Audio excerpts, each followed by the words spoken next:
ओम वंदे गौ मातरम। मित्रों, नाक से रक्त आना, नक्सीर फूटना या नाक से लहू जाना, ये समस्या आजकल काफ़ी बढ़ती जा रही है क्योंकि जो स्थितियां बन रही हैं। मैंने इस समस्या पर पहले वीडियो दिया था पर वो मुझे बाद में लगा कि वो पूरा नहीं है, तो आज मैं इस वीडियो में आपको और अधिक स्पष्ट तरीके से बताऊंगी कि जो नाक में जो खून आता है, रक्त आता है, ये समस्या का कारण क्या है। क्योंकि आपने इसके लिए समाधान करने का कई बार प्रयास किया है, रिपोर्ट भी निकाले, रिपोर्ट सारे नॉर्मल आ रहे हैं क्योंकि डॉक्टर ने बहुत कुछ बता दिया कि पता नहीं ब्लड प्रेशर हाई है या रक्त में कुछ गड़बड़ हो गई, बहुत सी चीज़ें बता देते, लीवर में कुछ प्रॉब्लम है, ऐसी बहुत सी बातें आपको बता दी जाती हैं। इन सबकी शोध कर ली है पर कुछ निकला नहीं, और ये निकला भी है तो भी यदि नाक में से रक्त आ रहा है तो उसका भी समाधान इस वीडियो के निर्देशों का पालन करने से हो जाएगा। रिपोर्ट में चाहे जो भी आया हो, पर आपकी समस्या क्या है, नक्सीर आ रही है, नाक से रक्त आ रहा है, तो उसमें आपको आज समाधान पूरा मिल जाएगा। पर मित्रों, आप पहले इस समस्या को समझिए, ये समस्या की जड़ क्या है, ये समस्या क्या है। यदि आप इस समस्या को समझेंगे तो आपको समाधान करना सरल होगा। क्योंकि आज की जो स्थिति मैं देख रही हूँ, लोगों को फटाफट 2-2 मिनट की रील में, 1-1 मिनट की रील में समाधान चाहिए होता है, जो मेरे पास संभव नहीं। क्योंकि वो बताने से क्या होता है ना, आपको सारी बातें समझ में नहीं आती हैं, और जब तक मनुष्य का दिमाग इतना व्याकुल होता है कि उसको समझ में नहीं आता है तो क्यों करना, उसके प्रश्न आते हैं। इसलिए मेरे वीडियो रील के रूप में नहीं, लंबे वीडियो के रूप में जाते हैं ताकि आप पूरी समस्या को समझ के समाधान कर सकें। इसलिए मेरे ये वीडियो आपको धैर्यपूर्वक सुनने होंगे, सावधानी से सुनने होंगे, एक एक शब्द ध्यान से समझना होगा, तभी आप समाधान कर पाएंगे। तो चलिए, ये समस्या का मूल कहाँ से है, क्या है, मैं पहले वो बताऊंगी, और इसके पूरे कारण जो भी हैं, जो वर्तमान समय में, क्योंकि हमने जो पहले कारण देखे थे वो भी मैं बताऊंगी, और वर्तमान समय में जो कारण चल रहे हैं क्योंकि उसी पे आधारित है सब कुछ, तो वो भी मैं आपको बताऊंगी ताकि अभी की आपकी जो समस्या हो रही है उसको आप समझ सके। क्योंकि कोरोना काल के बाद इसमें कुछ विशेष परिवर्तन आया है,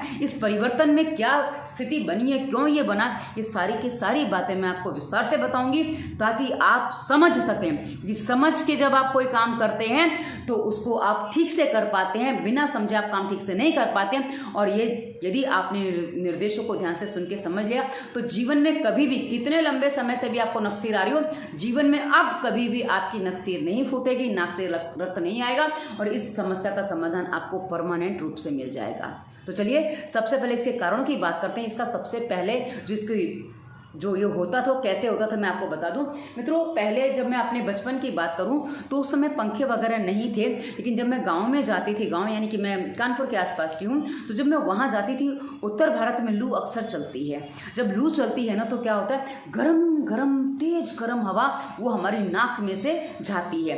अब आप एक बात ध्यान दीजिए, वो लू ऐसी चलती कि उसमें यदि कोई चीज़ सामने हो तो जलने जैसी स्थिति लगती है, सीधी जलती है। अब वो हवा भी उतनी ही गर्म है, स्वाभाविक है। तो जब वो गर्म हवा नाक में जाती है तो क्या होता है कि नाक की जो चमड़ी है ना वो बहुत कोमल होती है। उस कोमल चमड़ी पे जब वो गर्मी का प्रभाव जाता है तो उसमें कभी कभी वो फट जाती है। अब ये कैसे फट जाती है उसकी विधि समझिए, उसकी स्थिति समझिए कि आपने देखा होगा कहीं जब गर्मियों में तालाब में से पानी सूख जाता है, तालाब का पानी सूख जाता है, उसके बाद जो नीचे की स्थिति होती है ना, मिट्टी जो रह जाती है, वो देखिए मिट्टी एकदम से फट सी जाती है। बस वैसी स्थिति, क्योंकि ये भी शरीर जो ब्रह्मांड में वही इस पिंड में है, तो इस शरीर में, ये शरीर में मिट्टी है, तो ये जो शरीर की अंदर की जो त्वचा है नाक की, वो वहां फट जैसी जाती है। और उसी में से यदि जरा सा उसमें कुछ लग जाए, हाथ में वो लग जाए, क्योंकि मैंने देखा है कि जरा सा उंगली लगने से भी किसी किसी को नक्सीर आने की समस्या हो जाती थी। इसलिए मैं आपको ये बात विस्तार से बता रही हूँ ताकि आप इस बात को समझ सकें। तो ये उस समय सर्दियों में, गर्मियों में होता था,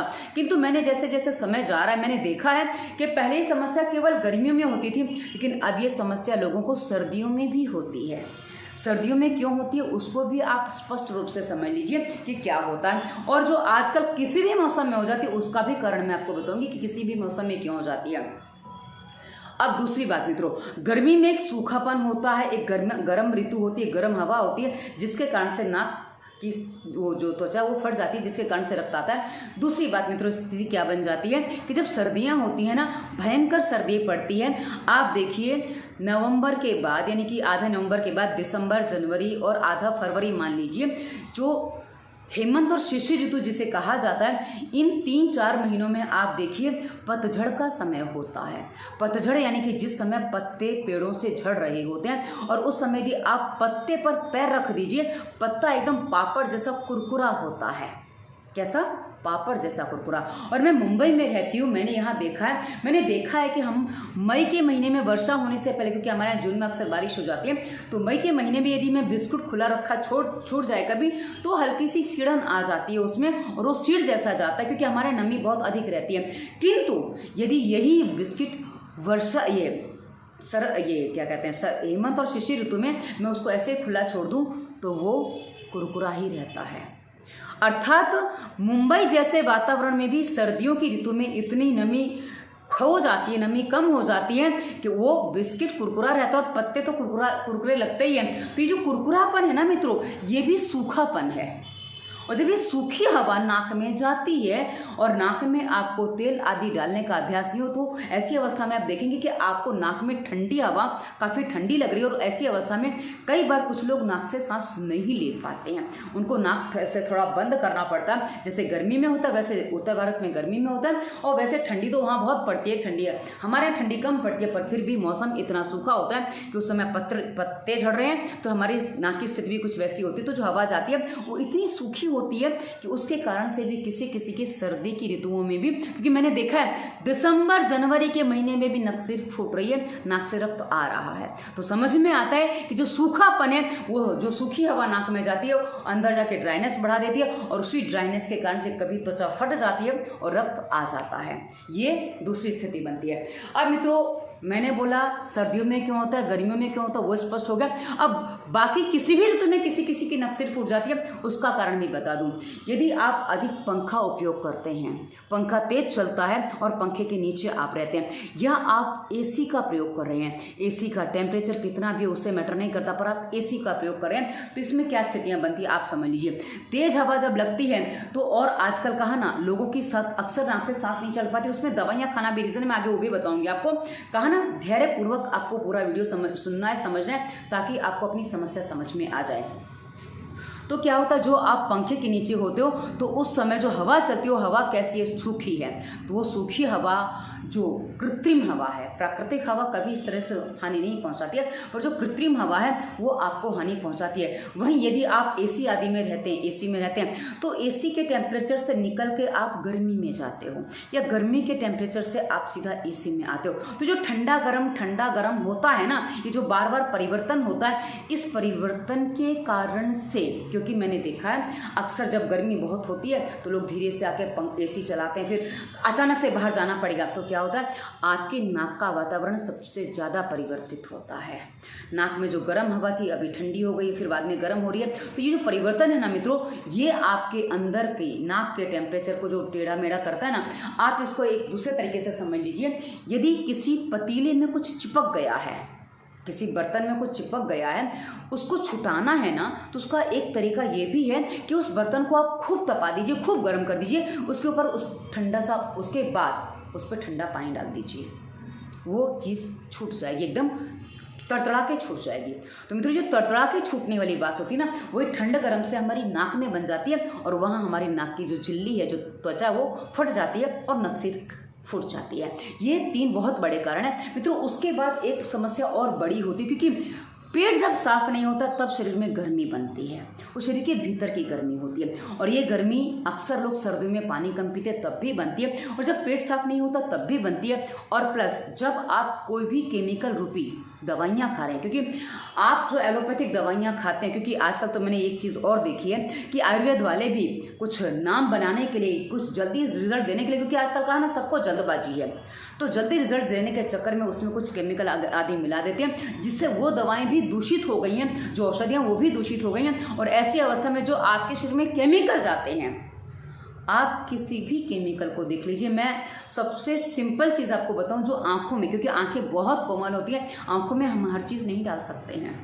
जो आप आई ड्रॉप लाते हैं ना, एक काम करिए, आई ड्रॉप को जो है उसको कहीं भी 2 बूंद टपका दीजिए, इकट्ठा 2 बूंद टपकाइएगा, 1 और 2 ऐसे ड्रॉप टपका दीजिए। वो टपकाने के बाद आप क्या करिए, उसको वहीं सूखने दीजिए।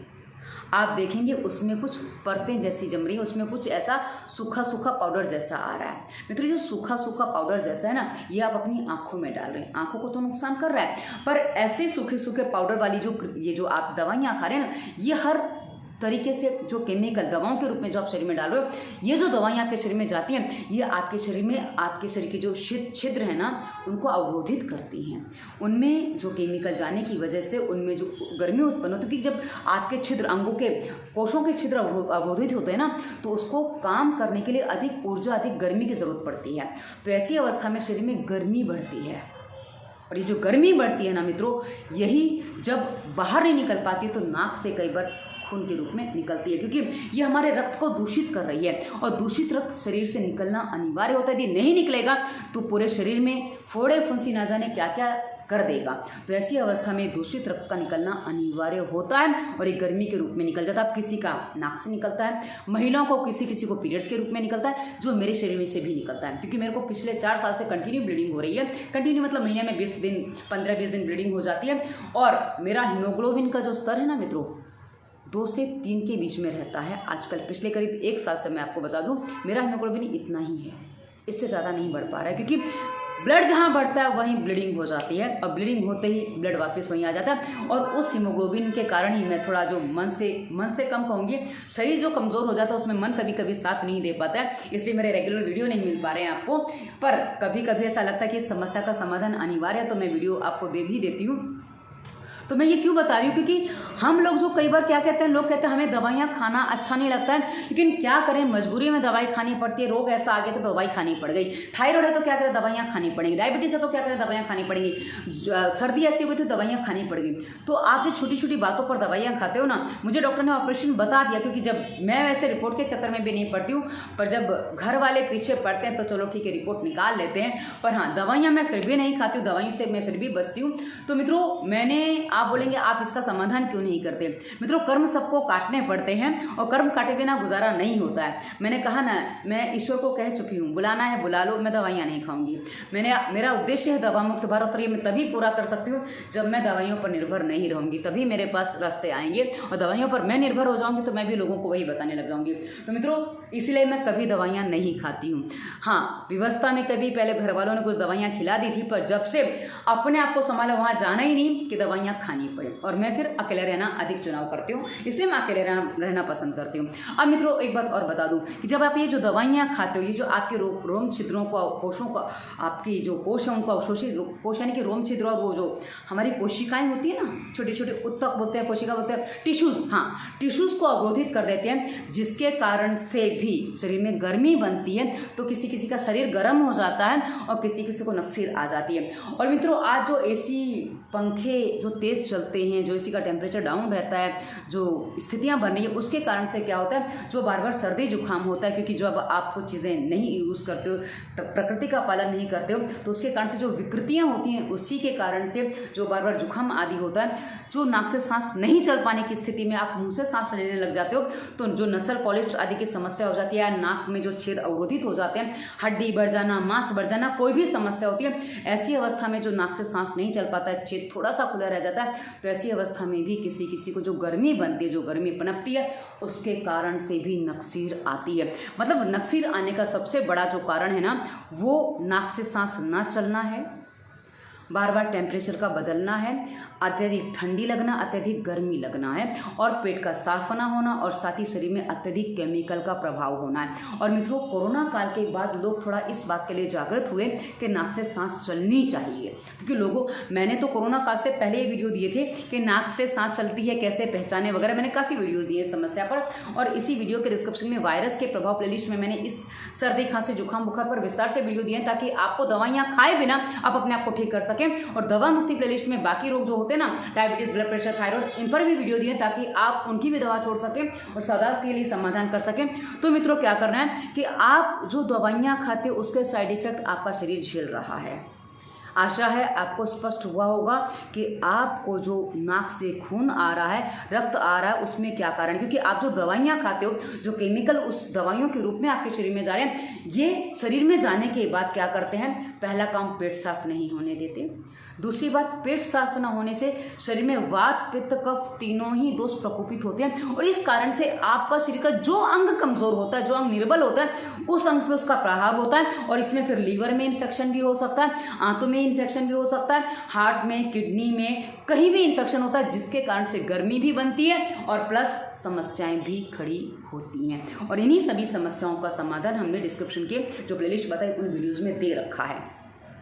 अब आपको बता दूं कि नक्सीर आ रही है तो उसके लिए आप पूरा समाधान कैसे करें, क्योंकि पेट साफ नहीं है तो वो चेक करो, पहले नाक से सांस नहीं चल रही तो वो भी चेक करो, तो क्या हो रहा है। अब आप बोलेंगे इतनी सारी चीज़ें हम कैसे समझें, कैसे करें। मित्रों, यदि आप डिटेल में नहीं जाना चाहते हैं तो आप हमारे कुछ निर्देशों को समझ लीजिए, उनका पालन कर लेंगे तो समाधान हो जाएगा। कैसे करना है, इसी वीडियो के डिस्क्रिप्शन में मैंने 2 प्लेलिस्ट के बारे में बताया और 2 प्लेलिस्ट के बारे में बताऊँ डू एंड डोंट के बारे में कि क्या करना चाहिए, क्या नहीं करना चाहिए। यदि आप इतना पालन कर लेते हैं तो आपके शरीर में जो भी रोग है उससे समाधान आपको मिलेगा। कैसे, इस वीडियो के डिस्क्रिप्शन में प्लेलिस्ट आपको मिलेगी रोगों के कारण। आप जो खान पान, रहन सहन में जो भूलें कर रहे हैं, जो गलतियां कर रहे हैं, चाहे फिर वो हस्तमैथुन हो या खान पान में मैदे की चीज़ें खा रहे हैं, ब्रेड खा रहे हैं या केमिकल वाली कोई भी चीज़ें खा रहे हैं, उन सब से आपको क्यों बचना है, चाय कॉफ़ी पी रहे हैं उनसे आपको क्यों बचना है, वो रोगों के कारण प्लेलिस्ट में मैंने विस्तार से स्पष्ट किया है ताकि आप समझ सकें और उन चीज़ों को अपने माइंड में बिठाइए कि चीज़ें मेरे लिए उपयोग करने योग्य नहीं है, गलत है, इनको हटा दीजिए। दूसरी बात है डोंट, आपने समझा, उसके बाद आपको समझना होगा कि आपको क्या करना है, यानी कि डू यानी कि इसी वीडियो के डिस्क्रिप्शन में स्वास्थ्य नियम प्लेलिस्ट आपको मिलेगी, उसकी वीडियो देखिए। नाक में तेल क्यों डालना है, क्योंकि नाक में तेल डालने से नाक में जो सूखापन है ना उससे आपका बचाव हो जाता है और जब सूखापन का बचाव हो जाएगा तो आपकी जो नाक स्निग्ध हो जाएगी और आपको नाक में तेल कितनी बार डालना पड़ेगा। जब आप नाक में तेल डालने वाला वीडियो समझेंगे तो आपको पता चल जाएगा, क्योंकि मैंने डाल के दिखाया कि भाई कैसे डालना है, कितना डालना है, क्योंकि आपको तो मैं 3-4 बूंद बताती हूँ और मैंने तो 30-40 बूंद डाला है। और मैं आपको बता दूं, मैं तो नाक से 100-100 ग्राम दूध पी जाती हूँ, मुझे बड़ा आनंद आता है। गले में आए तो उतार देना है, गले में आएगा, गले में जब आएगा ना, गले को पता है कि लिक्विड आए तो उसको पेट में भेजना है और हवा आई है तो उसको फेफड़ों में भेजना है, गले को अच्छे से पता है। तो आपको और कुछ नहीं करना, बस उस समय शांति से कैसे डालना बताया वो कर लेंगे तो हो जाएगा। और दूसरी बात यदि आप भोजन का समय समझ गए, भोजन क्या करना, कैसे करना, क्या नहीं करना, तो आपका भोजन सही हो जाएगा, जिससे आपको, कई बार लोग पूछते हैं क्या खाएं कि ठीक हो जाए, तो आपको क्या खाएं वो समझ में आ जाएगा। और प्लस पानी कैसे पीना, कितना पीना, क्योंकि आजकल एसी में रहने वाले लोग पानी नहीं पी पाते हैं और पानी के अभाव में शरीर में जो गर्मी बनती है वो इस समस्या की सबसे बड़ी जन्मदात्री होती है। इसलिए आपको समझना पड़ेगा कि पानी क्यों पीना है, कैसे पीना, कितना पीना, क्योंकि मैंने देखा है 90-100 किलो का शरीर है, 110 किलो का शरीर है और पानी मुश्किल से 2 लीटर भी नहीं पी रहे हैं। और मैं आपको बता दूं, मेरा वजन 50 किलो है, 5 लीटर पानी पीती हूँ। ये जो आपको पीछे दिख रहा है ना जग जैसा, ये छोटा मिट्टी वाला, ये 2 लीटर, पौने 2 लीटर का है। ये मैं दिन में 3 पी लेती हूँ, 2.5 तो पक्के हैं, 3 पी लेती हूँ, क्योंकि मुझे पता है मैं इतने कम खून में भी जो चल पा रही हूँ ना, उसका 2 ही कारण है, नाक में तेल पड़ना और पानी सही तरीके से जाता है और प्राणायाम अपनी जगह होता है, वो बात का विषय है, क्योंकि बीच में प्राणायाम नहीं कर पा रही थी। तो यदि आप इस चीज़ को करते हो ना मित्रों, तो आप देखोगे 2 से 3 दिन, बहुत से बहुत 2 से 3 दिन आपका पेट साफ होने लगेगा। आपका भोजन सही होने से आपके शरीर में फुर्ती आ जाएगी। जो आलस वगैरह आ रहा था, जो नींद आती थी, जो कुछ काम करने का मन नहीं करता था, वो सब आपके धीरे धीरे छुटकारा होने लग जाएगा। और जो आपको बार बार सर्दी, खांसी, जुकाम होता था, वो सब आपका ठीक हो रहा है केवल नाक में तेल डालने से, पानी बढ़ाने से, भोजन सही करने से। और यदि आप ये कर लेते हो, आपको सदैव के लिए समाधान मिल जाएगा। और उसके बाद यदि आप और अच्छे से समझना चाहते हो, आप जल्दी रिजल्ट चाहते हो, तो आगे हमने संपूर्ण प्राणायाम प्लेलिस्ट भी बनाई है, जिसमें हमने प्राणायाम कैसे करना उस पर विस्तार से वीडियो दिया और भोजन कैसे बने इसी वीडियो के डिस्क्रिप्शन में आपको सरल भोजन प्लेलिस्ट में मिल जाएगा, ताकि आप भोजन बनाने की सही विधि समझ सकें। और कभी कभी तनाव में भी मनुष्य बहुत परेशान हो जाता तो फालतू विचार मुक्ति प्लेलिस्ट भी आपको डिस्क्रिप्शन में मिलेगी, ताकि आप उसके निर्देशों का पालन करके अपने आप को तनाव मुक्त बना सके, क्योंकि तनाव की स्थिति में भी शरीर में गर्मी बनती है जो बहुत हानिकारक होती है। तो मित्रों, आप कहेंगे आपने तो अपने ही वीडियो प्रमोट कर दिए, क्या करें। आपके साथ जो समस्या हुई है ना, वो ऐसा नहीं है कि आजकल की है, ये सालों के जो नकारात्मक अभ्यास, उल्टे सीधे अभ्यास, जो दवाइयाँ आपने खाई हैं, जो आपने अपने साथ व्यवहार किया, जो आपने अपने साथ दुर्व्यवहार किया, ये उसका परिणाम है मित्रों। जब तक आप इस विषय को नहीं समझेंगे, आप समाधान नहीं कर पाएंगे। इसलिए कहा ना, यदि आप विकल्प चाहते हैं तो डॉक्टर आपको विकल्प दे रहे हैं, किंतु आप समाधान चाहते हैं तो मेरी बातों को ध्यान से सुन के, समझ के, आपको मेरे वीडियो देखने में, समझने में 2-4 दिन का समय लगेगा। दीजिए समय, पालन करिए और समाधान 100% है मित्रों। जितना पालन करेंगे उतना समाधान भी मिलेगा, क्योंकि उसी चीज़ को मैं अपने जीवन में जीती हूँ, तभी उद्देश्य दवा मुक्त भारत लेके चलती हूँ। आशा है आपको वीडियो अच्छा लगा होगा, और जो आपके विचार हैं, जो आप समझना चाहते हैं, विषय कमेंट करके बताइएगा, ताकि मुझे भी पता चले कि आप क्या समझना चाहते हैं, आपको वीडियो कैसा लग रहा है। क्योंकि हम जो जानकारी देना चाहते हैं मित्रों, हम ऐसी जानकारी आपको देना चाहते हैं जिससे आप अपने आप को दवाइयों से फ्री कर सकें। क्योंकि सालों दवाइयाँ खाने के बाद, हज़ारों की रिपोर्ट निकालने के बाद भी समाधान नहीं होता है। और कभी कभी तो नसल पॉलिप्स का ऑपरेशन करवा दिया, बड़ी हड्डी का ऑपरेशन, बड़े मांस का ऑपरेशन करवा दिया, फिर भी दोबारा समस्या हो रही है। क्यों हो रही है? क्योंकि आप स्वास्थ्य नियम का पालन नहीं करते हो, आप सही तरीके से जो चीज़ें करनी चाहिए वो नहीं करते हो, इसलिए होता है। आशा है वीडियो लंबा हो रहा है, आशा आपको समझ में आ चुका होगा। जो भी विचार हो अवश्य कमेंट के रूप में व्यक्त करिएगा, हमें आपके विचारों की प्रतीक्षा रहेगी। और अंत में हमने अपना नंबर दिया, एक बार डिस्क्रिप्शन की सारी वीडियो चेक करेंगे तो आपको बहुत कुछ समझने को मिलेगा। अंत में हमने अपना नंबर दिया, नंबर कंसल्टेंसी के लिए दिया है, कंसल्टेंसी की फीस होती है। ऊपर की वीडियो पालन करेंगे तो आपको पूरा समाधान मिल जाएगा। धन्यवाद। वंदे मातरम।